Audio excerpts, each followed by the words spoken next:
자, 오늘 기도 제가 잠깐 했듯이 이렇게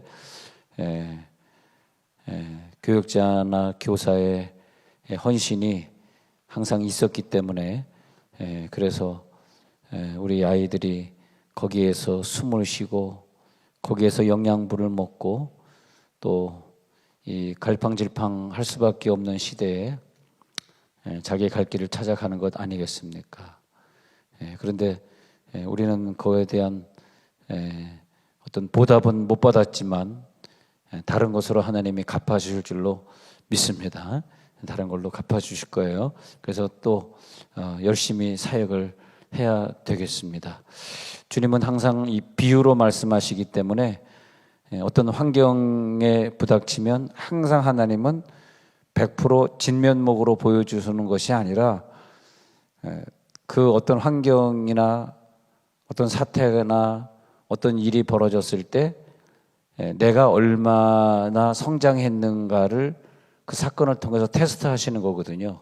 그래서 어떤 사건을 넘어갈 때 내가 스스로 어떠한 능력으로 이것을 바라보는가, 어떤 시각이 있는가, 그걸 그래서 할 수 없이 주님은 비유로 말씀하셔야 됐고 모든 환경을 비유라고 하는 것에 감싸서 우리들에게 주시게 되어 있습니다.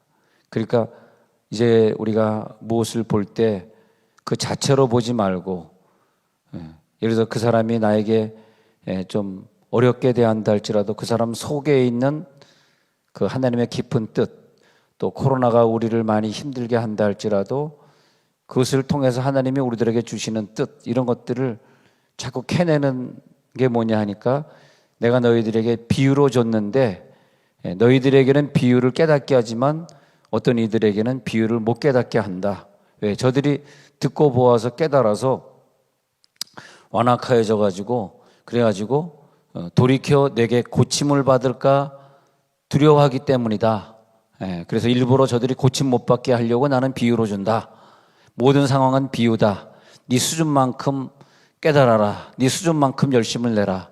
그러다가 보니까 우리 학생들, 제자들에게는 교사가 필요한 것 같아요. 교사. 우리가 설교를 들을 때 어떤 비밀을 열어주는 저 설교를 우리가 만약 못 듣는다면 어떻게 됐을까? 우리는 성경 읽으면서 무슨 뜻인지 모르고 지나갔을 게 많잖아요. 마찬가지로 우리 아이들이 그런 좋은 교사를 만나지 않았다면 어떻게 됐을까? 비유로 줬기 때문에 우리 아이들은 이것을 잘 이해할 수가 없을 것입니다. 그래서 우리들에게 이걸 풀어줄 수 있는, 자기 자신을 희생해서 풀어줄 수 있는 교사가 필요합니다.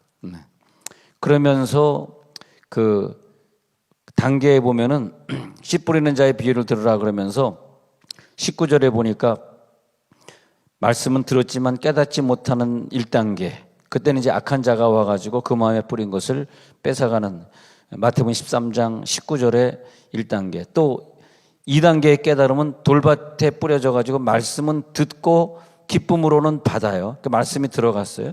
근데 뿌리가 없기 때문에 결국은 환난이나 박해가 올 때는 그 시험 받아서 넘어지는 2단계.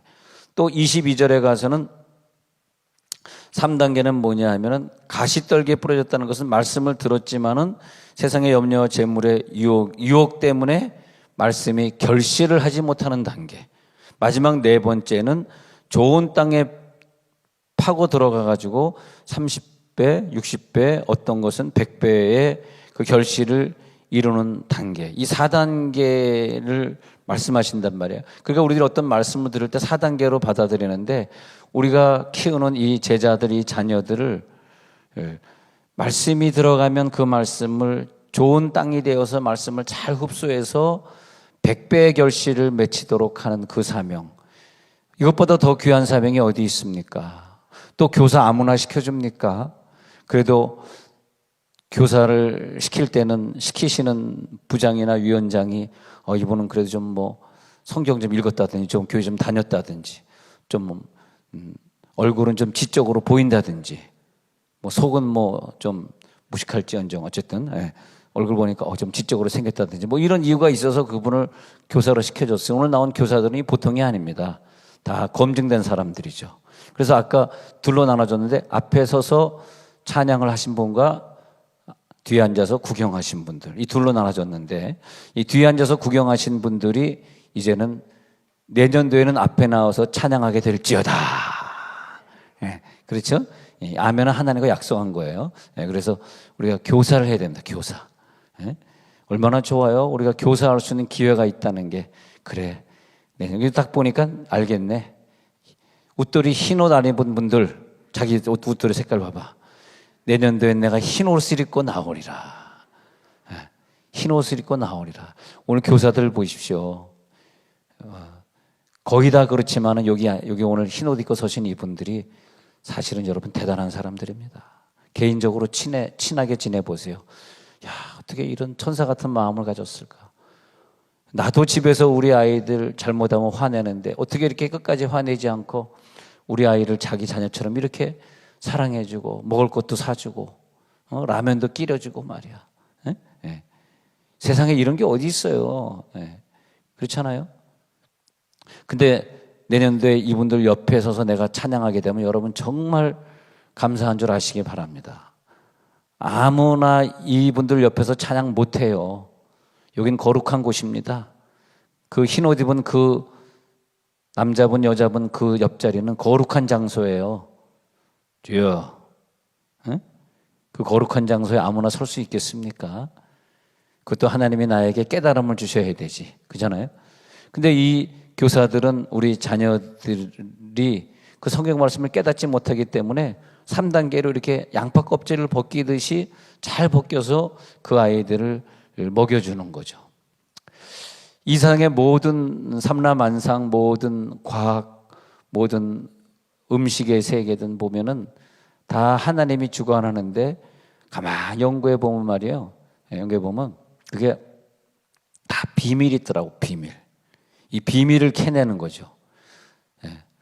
어떤 엄마가 음식을 이렇게 만들어줬는데 어떤 과학자가 영양가를 분석하고 화학 성분을 분석하고 계산하고 그래서 네가 이것을 먹으면 몸에 어디에 흡수돼 가지고 어떤 유익이 있을 것이다.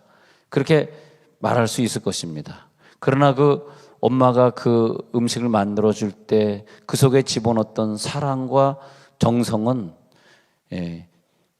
이 과학적으로 이것을 밝혀낼 수가 없는 거죠.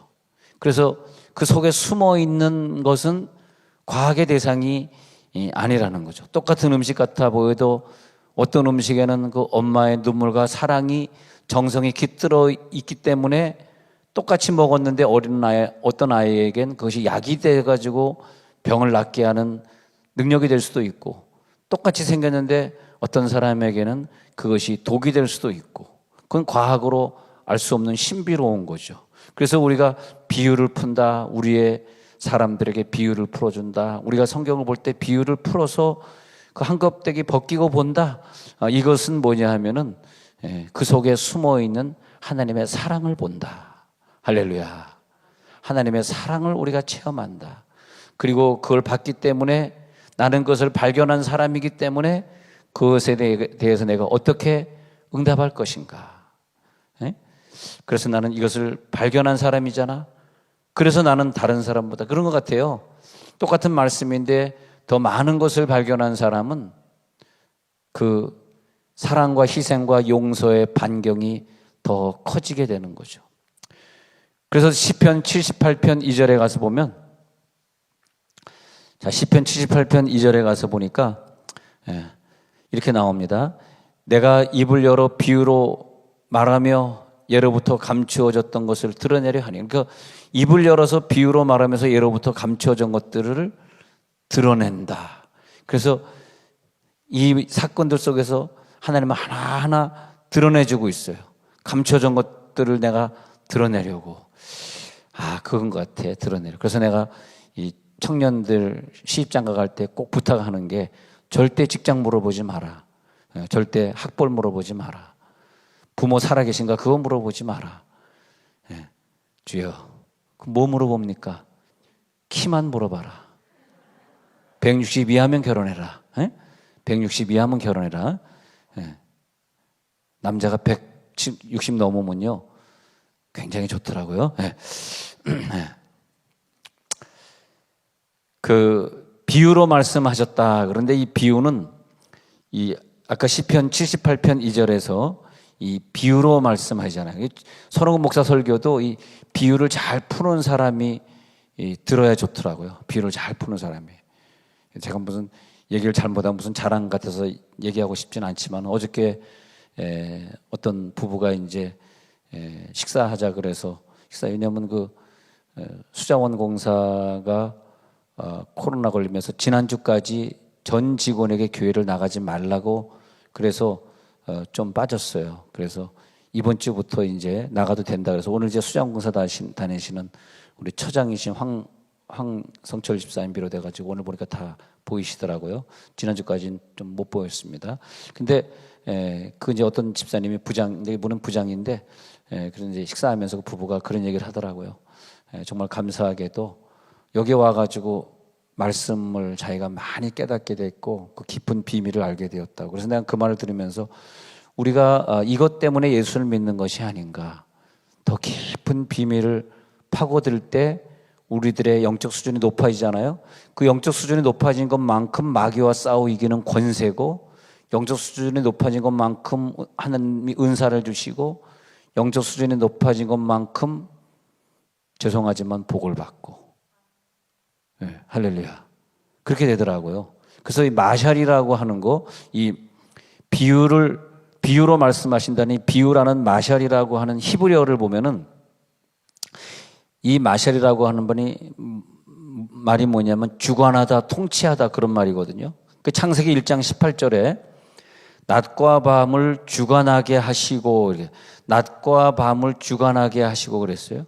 그럼 창세기 1장 18절에 낮과 밤을 주관한다 그랬을 때에 주관한다. 이거 뭐냐면 비유를 그 사람에게 떨어뜨려 줬다는 것은 그 사람이 그 비유를 풀 때 낮과 밤을 주관하게 하는 능력을 받습니다.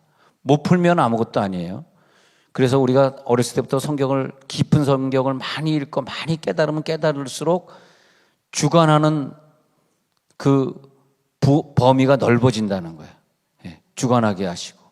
그리고 그 주관하기 때문에 또 그 주관하다 통치와 질서를 갖다가 지배하는 거거든요. 창세기 3장 16절에 제가 읽어드리면 창세기 3장 16절에서 또 여자에게 이르시되 내가 내게 임신하는 고통을 크게 더하리니 내가 수고하고 자식을 낳을 것이며 너는 남편을 원하고 남편은 너를 다스릴 것이니라. 그래서 너는 마샬이 될 것이다. 너는 어떤 질서 안에 들어가게 될 것이다. 저는 우리 딸이 이제 조금 있으면 20대 중반이 되고 시집갈 나이가 다가오는데 좀 걱정이 돼요. 그렇게 엄마의 사랑은 내가 잘 모르겠지만 아빠의 사랑을 그렇게 받다가 이제 시집 가게 되면 사위가 말이지 누워서 쿠쿠를 자고 있는데 우리 딸아이는 일어나가지고 새벽부터 밥해야 될 것이고 냄새나는 양말 빨아야 돼. 생각하니까 보내고 싶진 않아요 지금 제가. 예? 보내면 맞아 구박 맞을 때는 또 이거 다 듣고 있는데 이게 예원아 미안하다. 말이지. 집에서 손가락 하나 까딱하고 살아봤나. 우리 누나 넷이요 손가락 하는 거 내가 보지 못했습니다. 그래서 시집 갈 때마다 누나 시집 갈 수 있겠어? 설거지 한 번도 안 하고 시집 갈 수 있겠어? 근데 야 그렇게 10시 11시 일어나는 누나들이 시집 가더니 4시에 일어난대. 그래서 내가 미쳤구나. 그래서 어떻게 4시에 일어나? 깨진대 시집 가니까. 남편 밥 한대. 거짓말이야. 남편 밥을 때 자기 밥도 못해 먹었던 사람이 그랬더니 한대. 그러더니 우리 딸도 좀 걱정이 돼. 기도 좀 많이 해주시기 바랍니다. 그런데 왜 그런데도 불구하고 결혼해서 남편 밥을 해야 되느냐? 그러니까 창세기 3장 16절에서 임신하는 고통을 크게 더하는데 네가 수고하고 자식을 낳게 되고 그리고 너는 남편을 원하고 남편은 너를 다스릴 것이니라. 이게 마샬의 단계다. 마샬의 단계. 남편이 나를 다스리는 단계. 그래서 우리의 복은 뭐냐 하면 그 남편의 다스림 속에 시집가서 들어가는 게 그게 복이다. 주여. 여자분 2사람만 아멘 했네요. 네. 그래서 시집가서 남편의 다스림 속에 들어가서 남편 누워서 쿨쿨 자고 있을 때 남편 밥을 해내는 것, 그것이 내 복이다. 그건 비유단 말이야. 결혼은 비유다. 비유. 결혼이라고 하는 건 비유인데, 그러면 그렇게 안 하고 나 혼자 사는 게 복인가? 그걸 복이라고 생각하느냐? 그게 아니라는 거죠. 복은 통치 아래 들어가는 거다. 우리가 하나님의 통치 아래 들어가서 하나님의 그 말씀대로 우리가 순종하고 사는 게 불편하다, 힘들다, 그들에게 지배받는 거, 남편에게 지배받고 하나님께 지배받고 직장 가서 상사에게 지배받는 거, 이거 불편하다, 아니다. 그건 우리 인간으로 태어난 복이다. 그건 내 분복이다. 그걸 깨달아라. 그게 뭐냐? 그래서 비유다. 가정은 비유다. 비유. 교회도 비유다. 이 비유를 네가 깨달았느냐? 아, 목사님, 저는 이거 지배받기 싫거든요. 아우, 나 혼자 살고 싶어. 자유하고 싶어. 홀홀 날아다니고 싶어. 내가 처녀 때 막 홀홀 날아다녔는데 결혼한 다음에 동창회 한번 가려고 남편에게 허락받아야지. 교회 한번 가려고 남편 허락받아야지. 이게 뭡니까, 그죠? 근데 그것은 비유다. 할렐루야. 그것은 비유다. 네가 그 비유를 통과할 수 있겠느냐? 그렇잖아요. 우리들은 본성적으로 누가 나를 주관하는 거 싫어하지 않습니까? 누가 나를 지배하는 거 싫어. 내 기본권을 왜 남편이 뺏어가? 내 기본권을 왜 시어머니가 뺏어가? 내 기본권을 왜 장모님이 뺏어가? 나 자유하고 싶은데. 에? 근데 왜 우리 부모님은 나는 이 남자를 좋아하는데 이 남자 헤어지고 왜 이 남자랑 결혼하라는 거야? 부모님은 뭔데 그래? 왜? 너는 부모님 밑에 지배당해야 되는 자녀니까. 그게 비밀이다. 그때 너는 천국을 이루게 될 것이다. 천국에 가게 되면요, 우리는 그 하나님의 주권 아래 지배를 당해야 됩니다. 그 지배당하기 싫은 사람은 천국 안 가면 돼요. 그러잖아요. 그래서 우리들의 가정은 지배를 당하고 살기 때문에 행복하구나. 즐거운 곳에서는 날 오라 하여도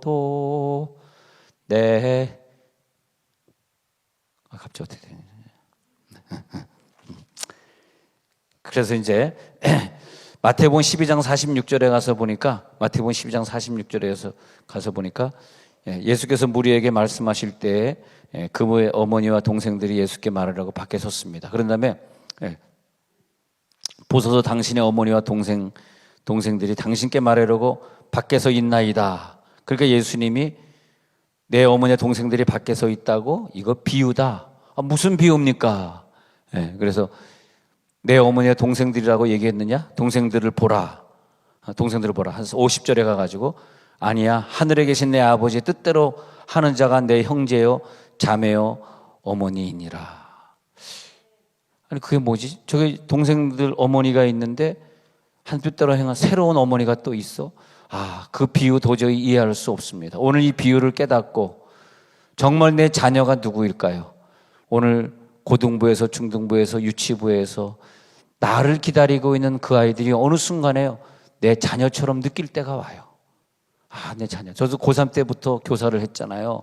고3 때부터 교사를 했는데, 진짜 교사를 오래 하다 보니까 저번에 제가 태국에 간 적이 있었는데, 가족들하고 태국에 간 적이 있었는데, 그 내가 가르치던 애가 태국에서 관광 사업을 하고 있더라고요. 큰 비즈니스를 하고 있더라고요.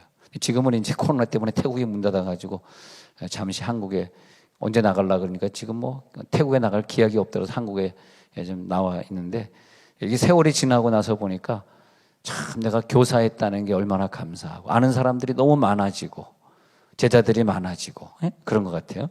근데 그것 때문에 교사하자는 건 아니지만은 그 학생들이 다 내 자녀처럼, 누가 내 형제 자매 모치냐, 저 학생들 교사를 기다리고 있는 쟤네들이 내 자식이지 누가 내 자식이야. 왜? 이건 비유니까. 이 비유를 깨달은 자들은 교사로 헌신할지어다. 그래서 하나님 나라구나. 하나님 나라 안에서 우리는 하나의 가족이구나. 저들이 나를 부르고 있구나. 내가 저들에게 응답해야지. 누가 내 어머니며 내 동생들이냐? 바로 영적으로 하나님 아버지의 뜻대로 하는 자가 내 형제요 자매요 어머니다. 저들을 영적 관계로 불러들이게 하옵소서. 육적 관계의 내 동생들, 내 어머니가 이제는 한 단계 벗겨져. 왜 나에게 자식을 주셨지? 왜 나에게 어머니를 주셨지? 영적인 어머니 찾으라고 주신 것뿐이구나. 영적인 자식을 더 많이 얻으라고 나에게 자식을 사랑하게 하셨구나. 근데 생각해 보세요. 나에게 자식을 주셨는데 영적인 내 자식을 찾아서 그들을 가르치고 전도하고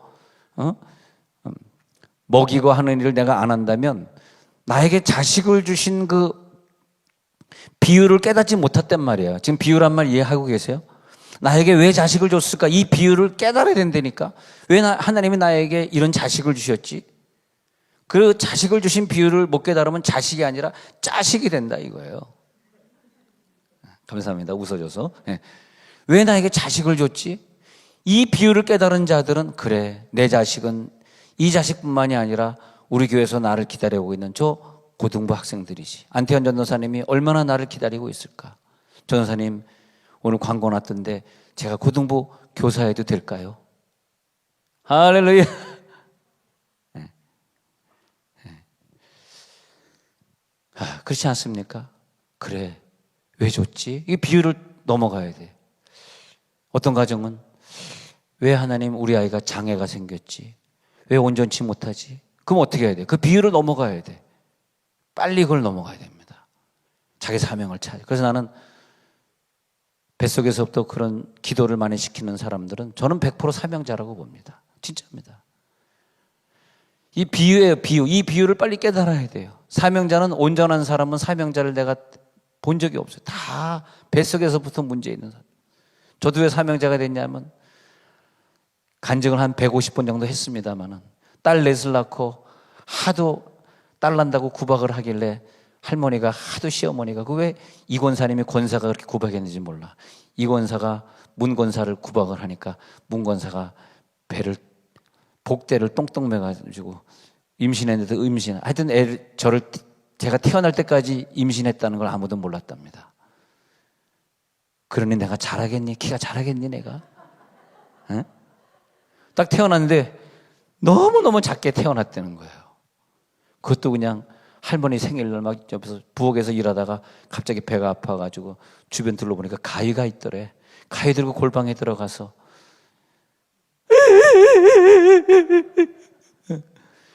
그러니까 얘는 태어나가지고 죽을 걸로 알았대. 피덩이가 태어났는데 너무 작아가지고.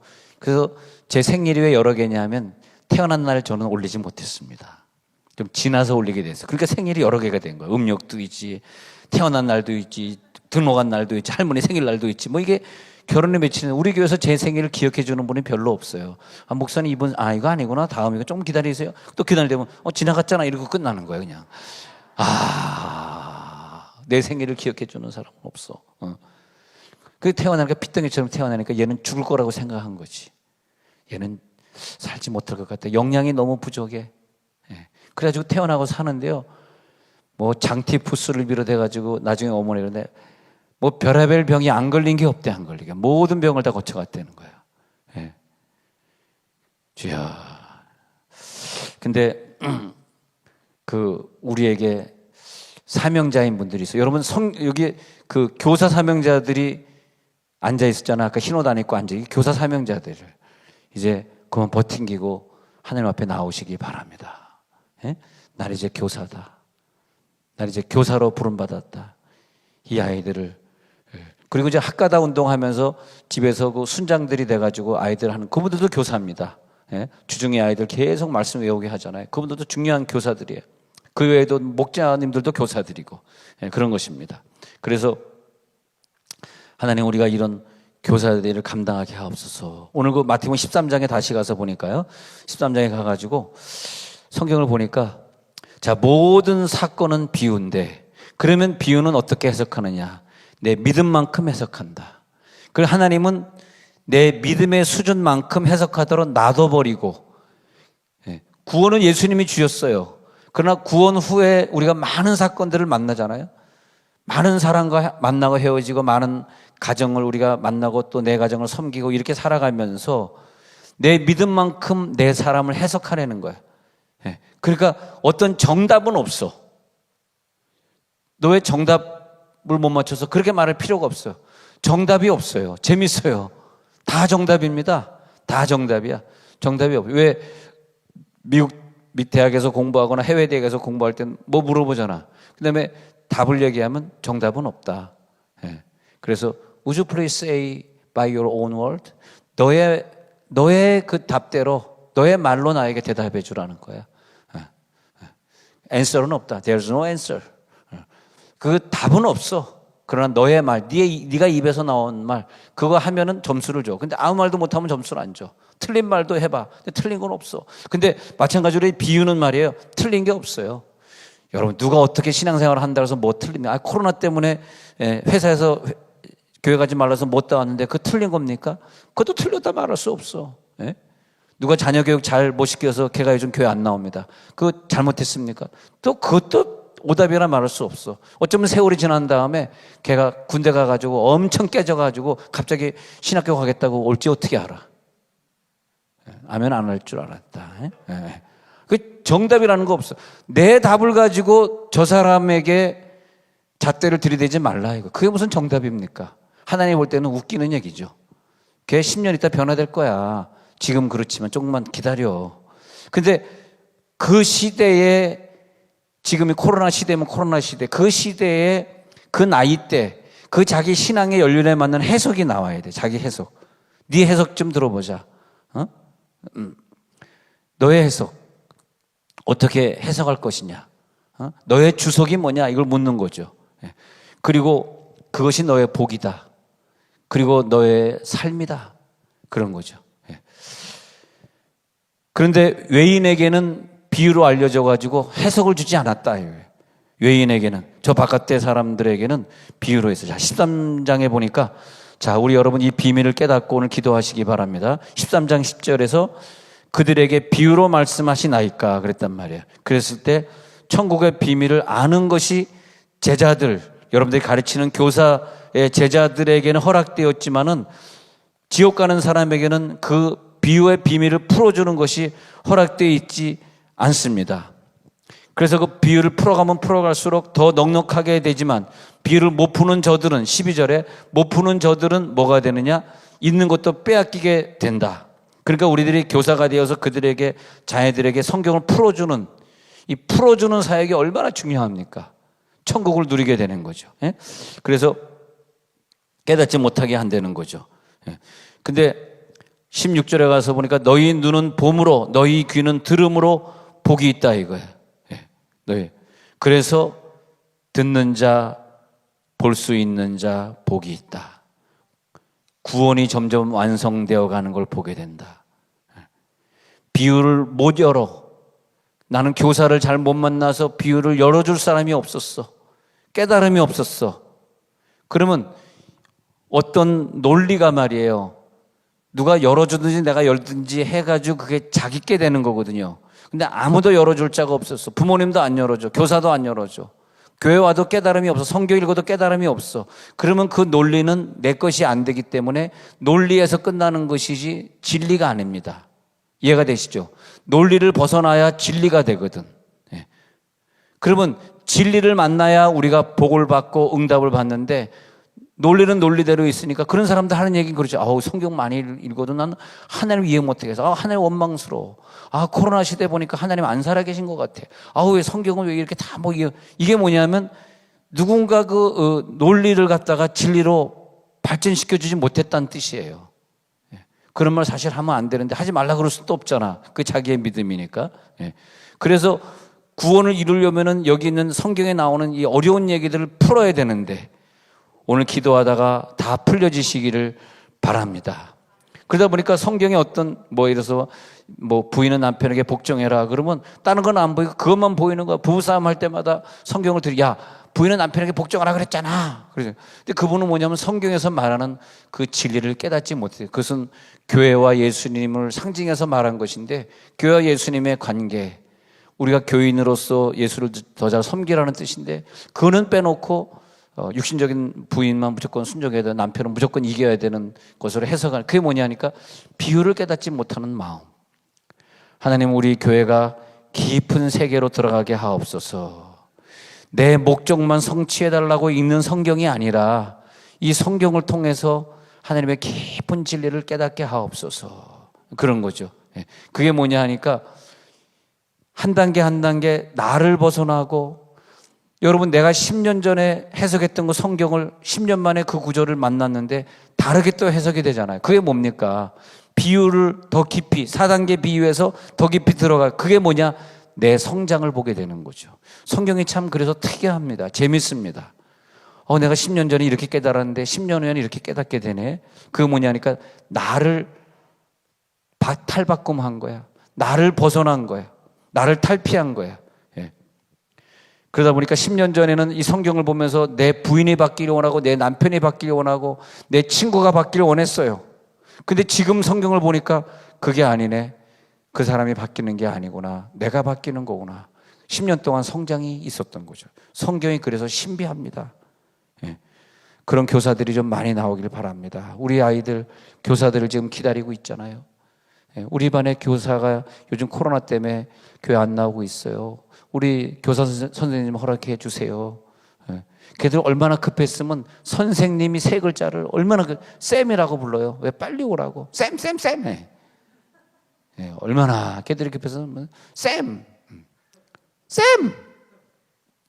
예. 예. 쌤은 세미얼의 준말 아닙니까? 미국에서. 세미얼의 애칭이 쌤이거든. 그 쌤은 누구에게 주로 말을 하냐 하면은 제일 노가다 하는 사람들 부를 때 쌤 혹은 스미스란 말, 쌤 이런 말은 뭐냐 하면 제일 꾸준히 하는 사람한테 부르는 말인데, 어떻게 요즘 애들이 선생님이라 부르 쌤이라 부르니 이것들 다 그냥 어디 선생님 쌤이야 선생님이지 하지 말라 이것입니다. 그냥 걔네들이 쌤이라 그러면 그래 쌤 왔다 이렇게 해야지. 예? 목사님 그런데 쌤은 미국에서 노가다하는 애들한테 부르는 말이래. 예. 노가다 현장에 가보세요. 쌤 예. 그래서 이제 더 결론으로 가면은 우리가 깊은 세계에 들어가면요, 성경 우리가 1년에 1도 간다 2도 간다 계속 읽으시잖아요. 그런 다음에 성경이 나를 읽는 단계가 마지막으로 와요. 제가 교사를 하다 보니까, 어릴 때 교사를 하다 보니까 고등학교 때부터 성경을 엄청 읽었어요. 군대에선 시간이 많아가지고 성문 종합 영어도 뭐 몇 번 띄고 성경을 몇 번을 읽었는데 남는 게 시간이니까 군대 가가지고. 근데 성경 읽으면 읽을수록 내가 교사하길 잘해. 내가 교사 안 했으면 성경을 좀 덜 읽었을 텐데, 교사라니까 일단 다윗과 골리앗 해야 되잖아. 한나 아기 낳은 거 해야 되잖아. 예? 요셉이 형들 용서한 거 또 5월 세 번째 주간에 꼭 돌아옵니다. 그게 꼭 해야 되잖아.